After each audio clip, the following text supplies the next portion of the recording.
ketinggalan kopi apa? Sekali.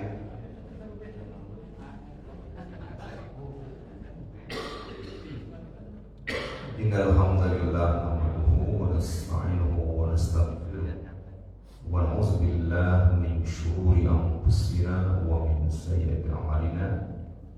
May yahdihillahu fala mudilla lahu wa may yudlil fala hadiya lahu. Asyhadu an la ilaha illallah wahdahu la syarika lahu wa asyhadu anna Muhammadan abduhu wa rasuluhu sallallahu alaihi wasallam allazi la nabiyya ba'dahu. Allahumma bika asbahna wa bika amsayna wa bika nahya wa bika namut wa ilaika nusyur. Subhanallah wa bihamdihi subhanallahil azim. Di kitab karya Imam An-Nawawi yaitu di Riyadhus Shalihin ada satu judul yang diberi judul oleh beliau Kitabul Fadail, kitab keutamaan. Maksudnya ada di antaranya ayat-ayat Al-Quran yang memiliki keutamaan. Jadi Imam An-Nawawi memberi judul begitu, Kitabul Fadail, kitab yang memiliki keutamaan. Nah, dengan judul Babul Hath ala Suwarin wa Ayatin Mahsusah. Jadi bab anjuran dan terkait secara khusus menyangkut surat atau ayat-ayat tertentu. Tidak ada surat, ada ayat yang dinilai memiliki fadail, keutamaan. Lalu saya bikin judul di atas, yaitu dengan ayat ini maksudnya nanti teguhkan batin, sandarkan diri pada ilahi. Itu diberi judul oleh saya di kopian ini. Tema nama ayat-ayat atau surat yang memiliki keutamaan. Baik, kita lihat di kopian ini Bapak Ibu. Wa Abi Mas'udin Al-Badri, dari Abi Mas'ud Al-Badri. Nah, disebut Al-Badri itu maksudnya pernah ikut. Jadi Abi Mas'ud ini pernah ikut andil di perang Badar, ya, jadi disipatan, jadi dia terlibat perang Badar. Nah, di sini sudah menjadi ciri tersendiri untuk memberitahu karena ada nama banyak Ta'iman Abi Mas'ud yang pernah ikut pada Al-Badri. Nah, kalau di sini ada para bapak orang Garut, Al-Garutiyu, orang Garut. Nah, orang mana deh? Tasikiyung. Nah, gitu ya. Jadi untuk menunjukkan alamat tempat dia berasal. Radhiyallahu anhu, semoga Allah meridai kepadanya, anin Nabi sallallahu alaihi wasallam, dari Nabi sallallahu alaihi wasallam. Qala, beliau bersabda, ini matan atau isi hadisnya, man qara'a, gitu Bapak Ibu dah. Siapa yang membaca bil ayataini, siapa yang membaca dua ayat min akhiri suratil Baqarah, di akhir atau ujung surat Al-Baqarah. Jadi ada dua ayat terakhir, yaitu ayat pangais bungsu dan bungsu. Ayat pangais bungsu bahasa Indonesia no? Bingung. Jadi dua anak terakhir ya. Jadi kalau anak disuruh lewat apa ngais atau bungsu gitu ya. Ya, jadi ada dua ayat terakhir di surat Al-Baqarah.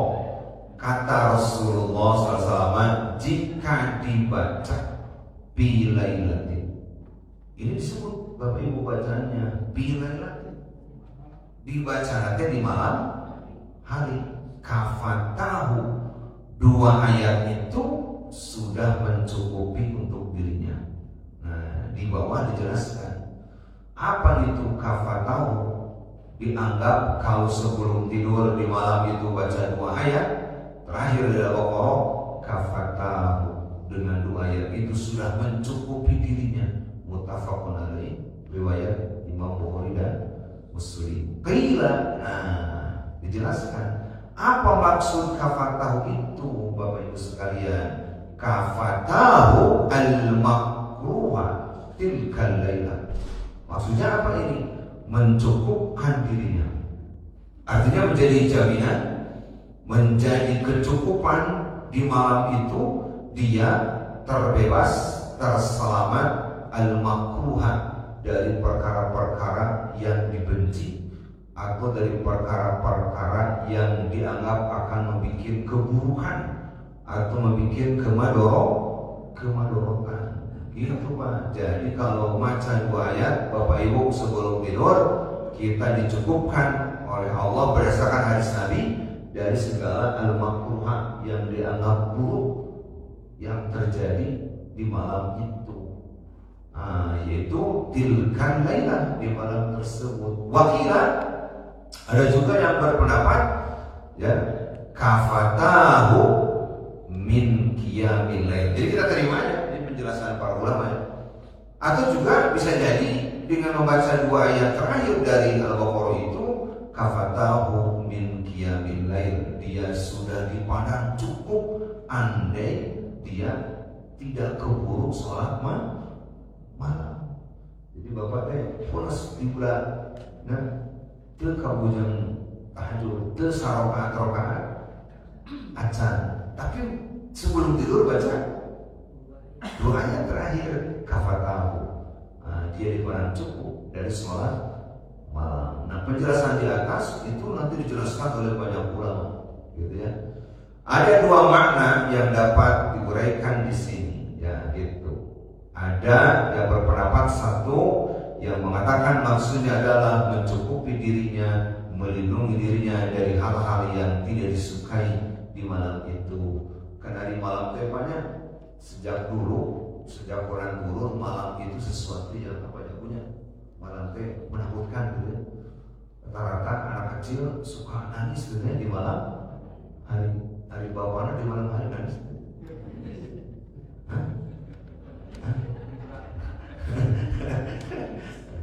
Gitu ya, gitu.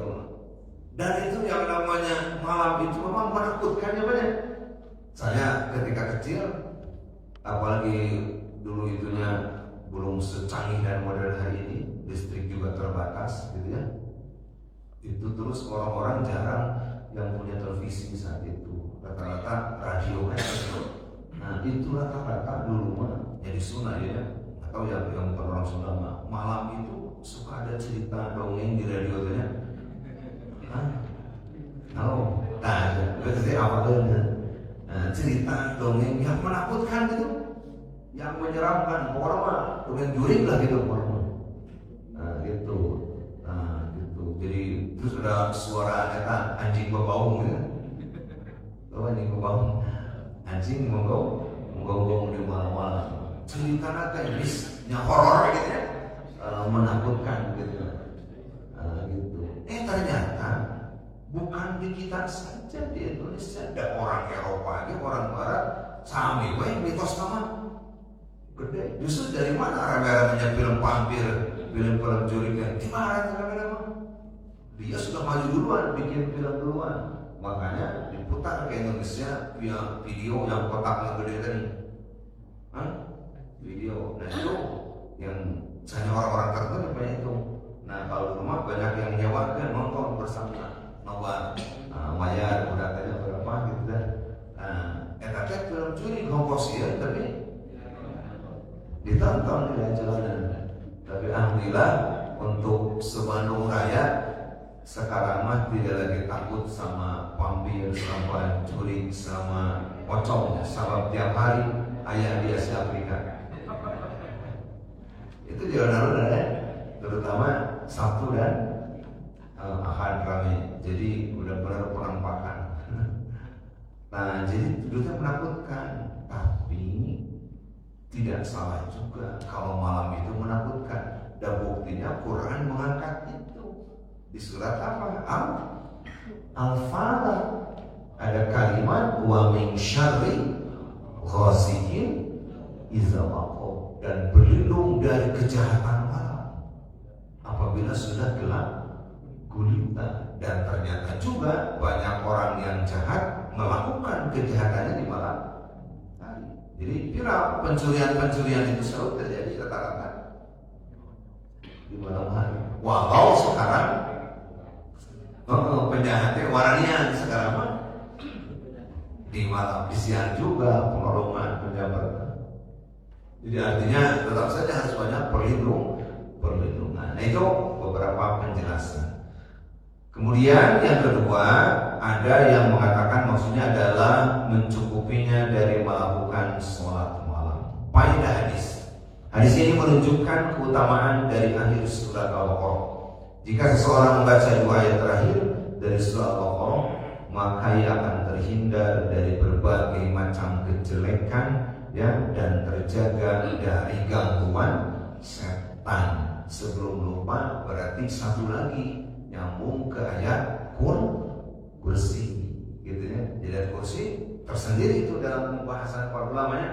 Jadi ayat kursi itu sebelum tidur bisa terbebas, terjaga dari gangguan setan di malam itu. Minimal tidur mual erep-erep. Erep-erep. Ngigau apa ya? Ngelindur. Nah, gitu. Jadi biar tidurnya tidak ngelindur, tidak ngigau, terep-terep, atau biar malam itu tidurnya tidak mimpi buruk. Nah, diulang jurig dia baik. Nah, itu jelas itu. Ayat kursi, ya, udah jelas ayat kursi tersendiri. Kemudian ini dua ayat terakhir. Baik, ini ayatnya kita kutipkan. Tapi dah insya Allah para bapak mau udah apa mereka? Bu apa bu? Apa yang terakhir ya? Tapi buat yang belum tahu sampaikan, karena ini keutamaan luar biasa begitu ya. A'udzu billahi minasy syaithanir rajim. Ya barang.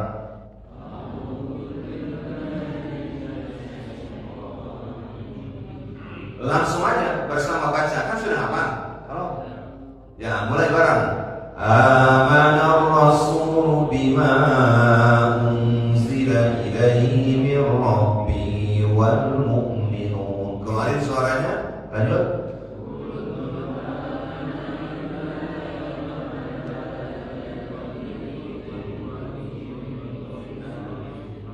Terus, kemarin.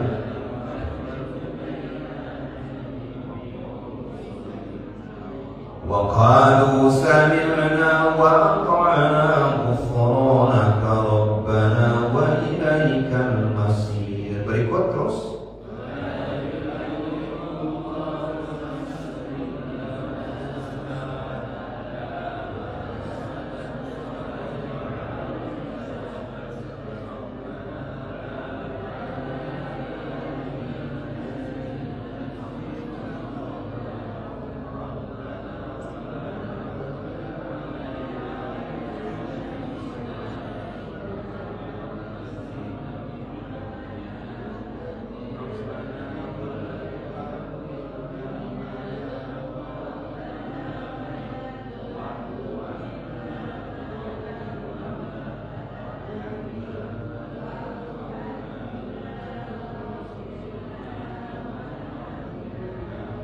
Anta maulana fansurna ala al-qawmil kafirin. Ada yang baca tadi malam? Halo? Tadi malam bacaan ini? Ada, alhamdulillah. Ada yang lupa? Oh banyak. Tidak diingatkan lagi. Tidak, perlu saling mengingatkan. Kita lihat terjemahnya. Rasul telah beriman kepada Al-Quran yang diturunkan kepadanya dari rohnya. Artinya Bapak Ibu ya, sekelas Nabi Muhammad Rasulullah Sallallahu Alaihi Wasallam sebagai penerima Al-Quran, beliau juga tetap beriman. Jadi Nabi sendiri harus beriman kepada seluruh isi kandungan Al-Quran. Demikian pula orang-orang yang beriman, semuanya beriman kepada Allah, beriman kepada malaikat-malaikatnya, beriman kepada kitab-kitabnya, beriman kepada rasul-rasulnya. Mereka mengatakan kami tidak membeda-bedakan antara seorang pun dengan yang lain dari rasul-rasulnya. Dan mereka mengatakan kami dengar dan kami taat. Mereka berdoa, ampunilah kami ya Rabb kami, dan kepada Engkau lah tempat kembali. Menurut ayat ini orang beriman tidak membeda-bedakan, la nufariqu, enggak membeda-bedakan gitu ya antara salah satu nabi dengan yang lainnya. Jadi kita nggak boleh Pak membeda-bedakan, nufariq, membedakan baina ahadin birusuli, antara satu nabi dengan yang lainnya, sehingga yang satu disebut nabi besar, yang kecil kan supaya tidak sepanduknya dalam rangka memperingati kelahiran nabi besar. Nah, Rasulullah Sallallahu Alaihi Wasallam berarti nabi kecil mah udah disebut besar gitu ya, nggak boleh. Tapi kalau Allah yang membedakan, ya kita nggak bisa menolak. Maksudnya Allah lah yang melebihkan antara satu nabi dengan nabi yang lainnya. Tapi kita sebagai yang beriman mana benar, tidak boleh. Itu mah Allah ya. Kelebihan nabi ini kita imani saja.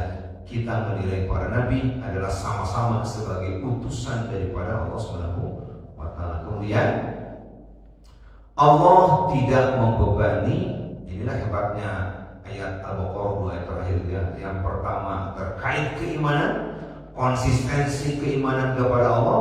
Nah, yang di bawahnya yang ayat terakhirnya menyangkut takdir yang harus kita tunduk ya, batin ini, dan terus menyandarkan diri kepada Allah. Karena ada ayat Allah tidak membebani seseorang melainkan sesuai dengan kesanggupannya. Ia mendapat pahala dari kebaikan yang diusahakannya, dan ia mendapat siksa dari kejahatan yang dikerjakan. Ini terjemah dari Pak laha man kasabat. Nah, laha itu segala kebaikan yang dilakukan dia akan dapat ganjarannya. Kalau laha, tapi kalau alaiha dosa, keburukan. Jadi dosa dan keburukan yang dilakukan juga dia harus tanggung jawab. Sama dengan doa pengantin. Doa pengantin itu barokallahu laka. Yang kedua mah wa barokat alaika, laha dan alaika. Kalau la gitu di sana ya, barokallahu laka ini kebaikan, berkah dalam setiap kebaikan pasangan suami istri yang membahagiakan, pokoknya menjauh daripada bingung, jauh dari susah, sehat, uang banyak, hutang layak nggak ada, itu namanya barokallahu laka. Tapi kalau lo hutang wa barokah alaika, kita urusannya. Nah, jadi kalau barokah alaika itu ketika ada banyak masalah gitu. Jadi susah senang tetap berkah, ya. Rumah tangga gitu, susah senang tetap berkah. Doanya barokallahu laka wa barokah alaika. Jangan ada uang apa? Sayang ada uang. Nah, gitu ya. Tapi ibu-ibu di sini balagu. Iya. Tadarus Qur'annya, hafalannya, kajian hadisnya ya. Alhamdulillah. Lanjut nih Pak. Kemudian di sini disebutkan ya dalam terjemah ini Pak ya, Masya Allah, ada permohonan dari kita ya, Rabbana la tu'akhidna in nasina. Maaf ya, saya suka memperhatikan bacaan. Itu suka bacanya inna sikna gitu kan. Inna sikna jadi contoh. Padahal tulisannya bukan inna sikna, inna sina. Kemudian au ahtokna, kayaknya katarik kulo bacaan bukan muat gitu. Milumenya jadi kacana ku bacaan ahtokna seolah-olah nasi nah gitu ya. Jadi ke bawah arus. Padahal inna sina au akhtana. Ya Allah, janganlah Engkau hukum kami gitunya jika kami lupa, ya au akhtana, atau kami memang berbuat kekeliruan, dosa, disengaja atau tidak disengaja. Itu ada permohonan luar biasa di sini. Kemudian Rabbana wala tahmil alaina, ya Allah jangan Engkau pikulkan alaina kepada kami isran, satu beban, ya kama amaltahu alal ladzina min qablina, sebagaimana orang-orang dulu mendapatkan beban tanggung jawab yang luar biasa. Jadi orang dulu itu pak ujiannya gede, berat-berat. Kemudian Rabbana wala tuhamilna, ya Allah jangan Engkau juga timpakan kepada kami mala taqata lana bih, di mana kami tidak sanggup untuk memikulnya. Wa'fu anna, maafkan kami. Waghfir lana. Apa bedanya Pak? Bu, bedanya di mana ini? Jadi kurang mah sama-sama maafkan atau mohon ampun. Wa'fu anna baru waghfir lana. Jadi ada afuun, ada ghafurun. Beda tuh. Wa'fu anna, waghfir lana. Di Ramadan ada doa. Apa di Ramadan, di malam-malam Lailatul Qadar ada doa. Allahumma innaka afuwun, tidak ghafurnya. Yang diajarkan Rasulullah SAW kepada istrinya di malam-malam Lailatul Qadar kepada istrinya, Allahumma innaka afuwun. Kenapa tidak Allahumma innaka ghafurun? Karena ada yang mengulas sedikit. Menurut kata Imam Al-Ghazali, kalau afuun itu bahwa Allah al-mahbu wa izalatul asar. Kata benar afuun teh al-mahbu, dosa-dosa itu dihapus, ya, wa izalatul asar, dan dihilangkan juga jejaknya. Jadi hilang di catatan. Jadi kalau ghafur man al-sitru ditutup. Jadi ghafur itu asitru, al-katmu ditutup dosanya, tapi tidak izalatul asar, tidak menghilangkan catatan. Jadi dokumen nanti ayat kene. Jadi kalau Allah mau mengungkap, diungkap. Ayat catatan ari afun man hilang dengan catatannya. Bahkan kata Imam Ghazali, ketika malaikat mau mengaudit seseorang hamba ini, dia tinggali terus ayat catatan hilang. Pokoknya apa-apa Bapak ini ada jejak digital, ada rekam jejak. Nah, itu hilang mana itu penting. Jadi afwan menurut pandangan para ulama lebih tinggi kualitasnya daripada ghafur. Nah gitu. Dua anak kayaknya. Quran menyebut dua ini. Wa'fu anna waghfir lana warhamna, beri kami rahmat. Anta maulana, Kau ya Allah pelindung kami, pembela kami. Pansur ala qaumil kafirin, bantu kami menghadapi orang-orang kafir. Wah luar biasa Pak. Ujung-ujung nanti piringan kesini, tolong kami ya Allah menghadapi orang-orang kafir. Gampang nggak menghadapi orang kafir? Halo? Gampang nggak menghadapi orang kafir? Cuma beratnya tinggal di Palestina. Setelah ada perundingan di PBB, setelah digelar KTT di Mesir, konferensi tingkat tinggi, isi nama KTT dinamakan TEK 2. KTT konferensi tingkat tinggi tipu-tipu. Tidak ada yang menghasilkan buat Palestina. Terus Israelnya terus aja membantai. Masya Allah ya. Kita merdeka tahun 45, Palestina ya 48 dirampas, dipaksa dibagi dua ke Inggris, setengah Israel, setengah dari Palestina. Tidak lama dari itu, 8 bulan kemudian sudah diberi bagi-bagi setengahnya ke Inggris, nyerang langsung. Belum 1 tahun itu langsung nyerang si Israel ingin menguasai seluruh Palestina dan menyisakan sekarang gajah antara 20% kurang. Bagaimana perdamaian yang puluhan kali digelar oleh PBB? Nonsense Pak.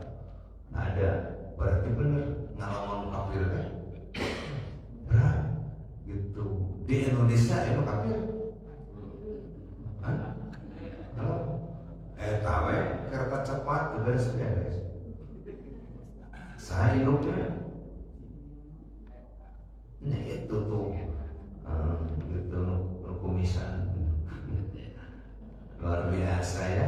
Di hadapan kafir lihat lah itu kita sudah alhamdulillah punya menteri keuangan luar biasa gitu ya gitu. Nah mudah-mudahan ke depan ada orang-orang seperti Pak Purbayanya 10 lah tuh bersaudara beres negara kemudian. Tapi lagi-lagi hidup mah memang ujian. Halaman sebelah kita kabut ya. Penafsiran dua ayat tersebut. Satu, para ulama menyebutkan bahwa siapa yang membaca dua ayat terakhir surat Al-Baqarah, maka Allah akan memberikan kecukupan baginya untuk urusan dunia dan akhiratnya. Juga ia akan dijauhkan dari kejelekan. Jadi kafatahu itu memang mencukupi segala lahir dan batin. Tapi tentu saja dengan bacaan sepenuh keyakinan. Jadi bukan kepada ayatnya semata maksudnya, tapi nanti kepada kekuatan Allah Subhanahu wa Ta'ala. Karena bisa jadi ada orang yang menyalahgunakan bacaan untuk kepentingan-kepentingan yang tidak benar, banyak.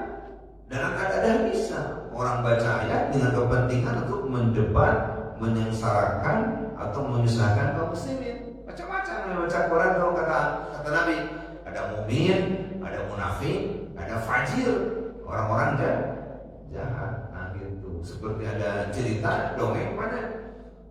Karena di Indonesia mah salam Indonesia mah Yasin teh gimana ya? Surat Yasin. Surat Yasin di Indonesia. Kojo ya. Tahu kojo?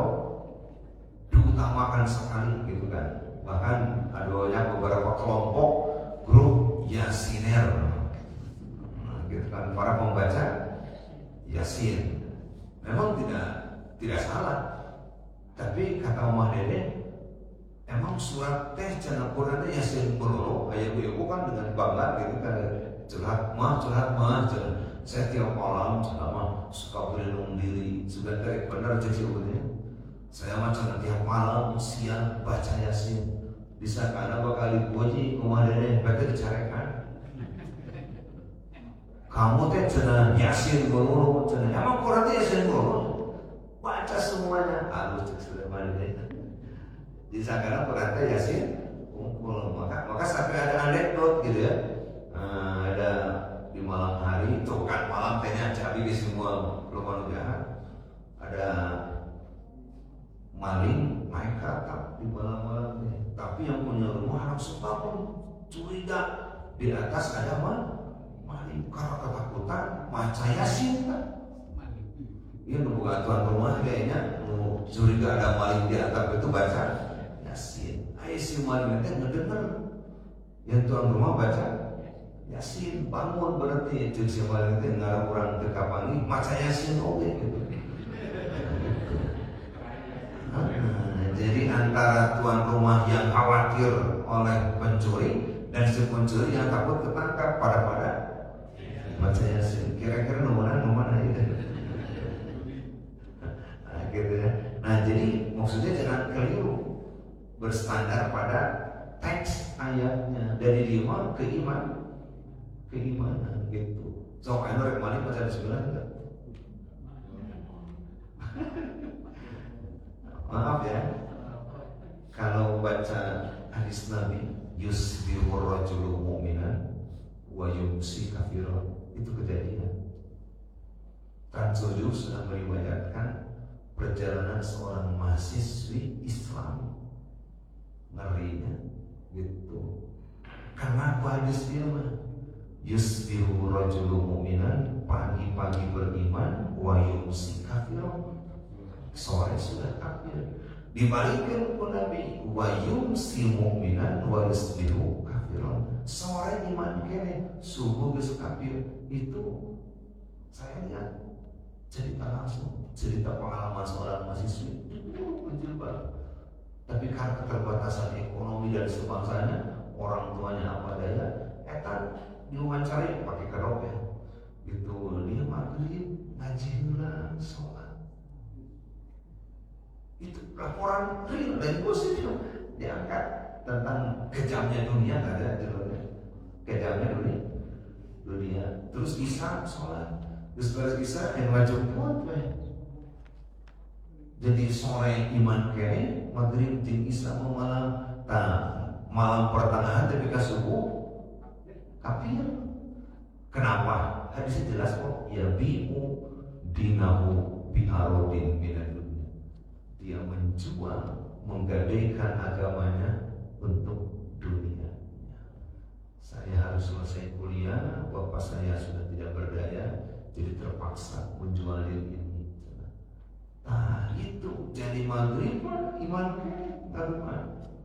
Makin dimungkinkan nih munajat sampai ka Isa keluar dari Isa lebih ka subuh kafir. Itu terjadi dan itu fakta. Gitu ya, termasuk Indonesia adalah kafir, mungkin pernah pada nonton berapanya tentang persoalan kebijakan politik, ngeri lah ya. Nah berarti benar kita harus berlindung kepada Allah dengan segala kondisi kejahatan yang terjadi itu. Yang kedua ada juga ulama, Pak, kita lanjut nih Bu. Ada juga ulama yang mengatakan bahwa dengan membaca ayat tersebut imannya akan diperbaharui karena di dalamnya ayat tersebut ada sikap pasrah kepada Allah. Kan gini ya, kalau baca Quran pasti nama iman, ya. Ya, wa idza tuliyat alaihim zadatuhum imanan. Otomatis mendengaji berarti bahwa imannya melampau. HP kalau dicas, pamit dicas, atau serowet, gitu ya. 3, ada juga ulama yang menyatakan bahwa ayat tersebut bisa sebagai pengganti dari berbagai zikir karena di dalamnya sudah terdapat doa untuk meminta kebaikan dunia dan akhirat. Ya, penjelasan yang dikutip oleh Dr. Mustafa Al-Buo di bukunya. 4, Al-Qadiyah mengatakan bahwa makna hadis bisa jadi dengan membaca 2 ayat terakhir surah Al-Baqarah akan mencukupkan dari sholat malam, atau orang yang membacanya dinilai menggantungkan hatinya kepada Al-Quran, atau bisa pula maknanya terlindungi dari gangguan setan dengan membaca ayat tersebut, atau bisa jadi dengan membaca 2 ayat tersebut akan mendapatkan pahala yang besar di dalamnya. Ada pelajaran tentang keimanan, kepasrahan diri, penghambaan pada Allah, dan berisi pula doa kebaikan dunia dan akhirat. Itu kutipannya jelas. 5, Imam An-Nawawi sendiri menyatakan bahwa maksud dari memberi kecukupan yaitu dalam artian padanya sebagai ulama sesudah dicukupkan dari sholat malam. Jadi kalau nggak keburu sholat malam dipandang cukup sebagai pengganti sholat malam. 6, ada juga ulama yang menyampaikan makna bahwa dijauhkan dari gangguan setan atau dijauhkan dari segala macam penyakit. Jadi ulama yang menakutkan penyakit batin, penyakit lahir, semuanya dilindungkan kepada Allah. Ya, jadi semua makna tersebut kata Imam An-Nawawi bisa memaknai maksud hadis tersebut. 7, Syekh Muhammad bin Shalih Al-Utsaimin menjelaskan tentang keutamaan 2 ayat tersebut ketika dibaca di malam hari. Kata Syekh Utsaimin, ketahuilah para ikhwan sekalian, kedua ayat ini jika dibaca di malam hari maka akan diberi kecukupan. Yang dimaksud dari kecukupan di sini adalah dijaga, ya, dan diperintahkan oleh Allah untuk menjaganya.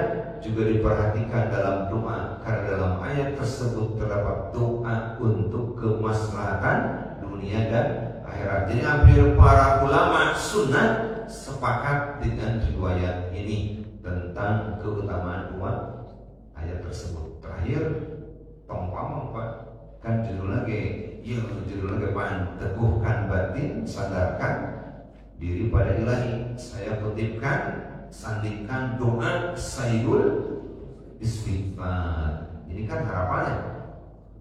Apa tadi Sayyidul Istighfar? Panjang mana 2 ayat terakhir Al-Baqarah dengan doa Sayyidul Istighfar? Panjang itu kan, coba lihat tuh panjang itu, ya mas setengahnya ya, setengah juga tidak ya. Mari kita simak peneguhan kembali bacaan doa Sayyidul Istighfar. Disebut Sayyid itu penghulu, induknya istighfar. Bismillahirrahmanirrahim. Ayo Pak. Allahumma anta rabbi la ilaha illa anta khalaqtani wa ana 'abduka wa ana 'ala 'ahdika wa wa'dika mastata'tu a'udzu bika min syarri ma sana'tu abu'u laka bi ni'matika 'alayya wa abu'u laka bi dhanbi faghfir li fa innahu la yaghfiru dzunuba illa anta. Minta ibu-ibu, ayo bu, kompak baca bareng. Bismillah, mulai.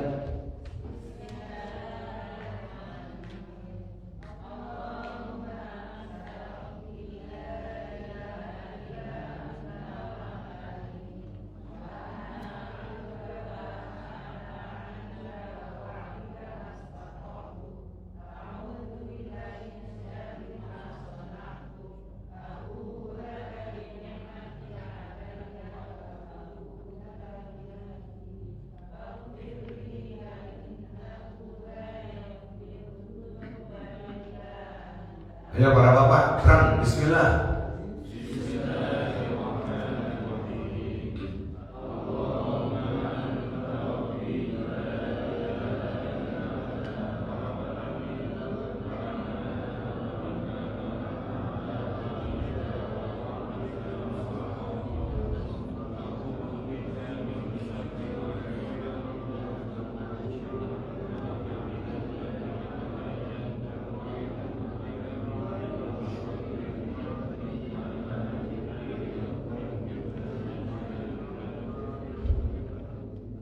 Kita aku apa ketika ngebut gitu pada bapak.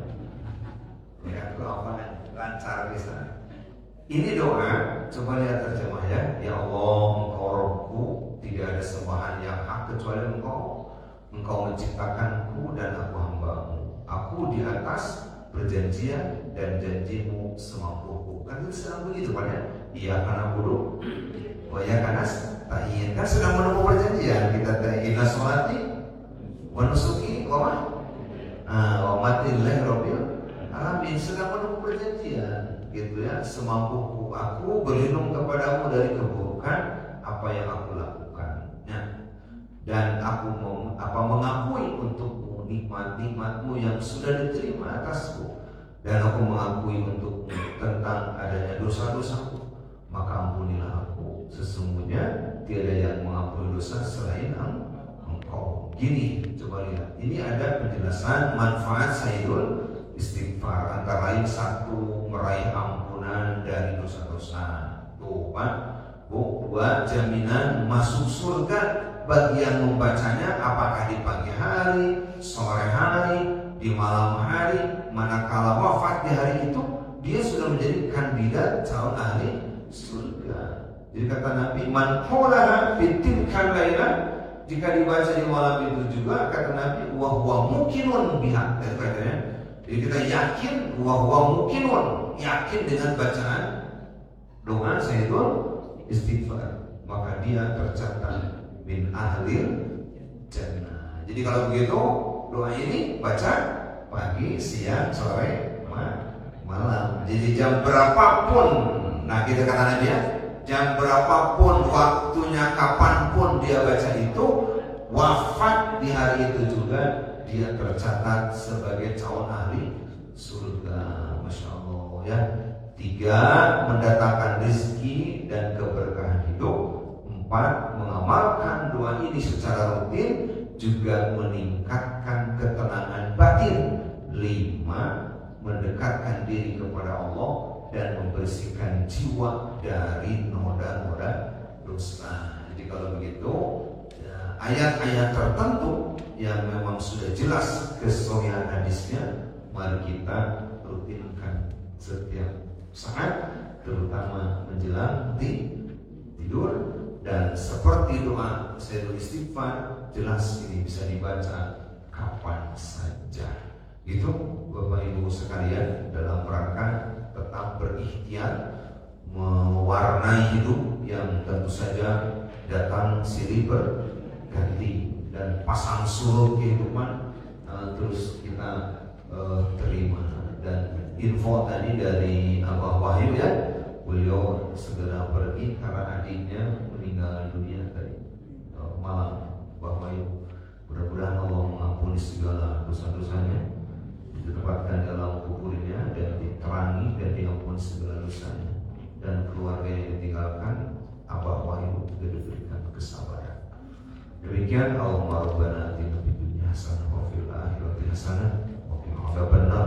Subhana rabbika rabbil izzati amma yasifun wa salamun alal mursalin.